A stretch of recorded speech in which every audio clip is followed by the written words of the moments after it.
সম্মানিত দর্শকবৃন্দ, আজকে খুবই একটি গুরুত্বপূর্ণ বিষয় নিয়ে চলে এসেছি। ভিডিওটি অবশ্যই শেষ পর্যন্ত দেখার চেষ্টা করবেন।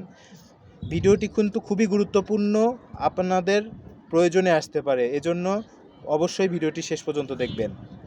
তো চলুন ভিডিওর মূল অংশে ফিরে যাই আমরা।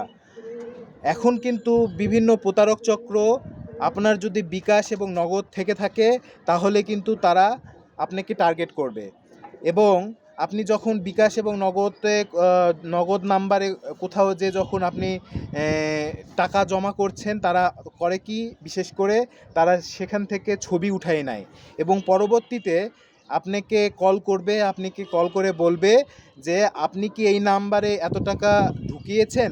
আপনি কিন্তু অরিজিনালি সেই নাম্বারে এত টাকা ঢুকিয়েছেন, কিন্তু তারা তথ্যটা পেলো কোথায়? তারা তথ্যটা পেলো আপনি যে বিকাশ এবং নগদে যেই দোকান থেকে টাকাটা ঢুকিয়েছেন সেই দোকানে তারা কিন্তু ওত পেতেছিল, এবং সেখান থেকেই কিন্তু তারা ছবি উঠিয়ে নিয়েছে এবং সেখান থেকেই কিন্তু আপনার নাম্বারটা সংগ্রহ করেছে। তারপরে চলুন, তারপরে কি করে তারা?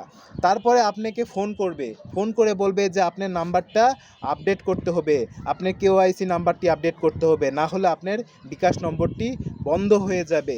তখন আপনাকে বিভিন্ন প্রলোভন দেখাবে তারা। যদি আপনি আপডেট না করেন অথবা আপনি যদি ইনফরমেশন না দেন না, তাহলে কিন্তু আপনার বিকাশ নম্বর বন্ধ হয়ে যাবে। এইভাবে প্রলোভন দেখালে কখনোই আপনি এই ধরনের ফাঁদে পড়বেন না। এবং তারা কিন্তু বলবে যে আপনি কেওআইসি নাম্বারটা আমাদের আপডেট করতে হবে, না হলে কিন্তু বিকাশটা বন্ধ হয়ে যাবে বা নগদটি বন্ধ হয়ে যাবে। কখনোই কিন্তু আপনারা এই ধরনের ফাঁদে পড়বেন না। যদি এই ধরনের কোনো প্রতারক চক্র আপনাকে এরকম ইনফরমেশান দেয়, তাহলে সেক্ষেত্রে কিন্তু আপনি কি করবেন? আপনি সঙ্গে সঙ্গে মানে তারা যে কল করেছেন যে নাম্বার থেকে, নাম্বারটি অবশ্যই ব্লক করে দিবেন, অথবা আপনি চাইলে সেই নাম্বারটি সংগ্রহ করে কলটি রেকর্ড করবেন এবং নিকটস্থ থানায় গিয়ে জিডি করবেন এবং সাইবার ক্রাইম ইউনিটে অবশ্যই আপনার অভিযোগটি দায়ের করবেন। দেখবেন যে প্রতিকার পাবেন। এই ধরনের গুরুত্বপূর্ণ তথ্য পেতে আমাদের সাথে থাকুন।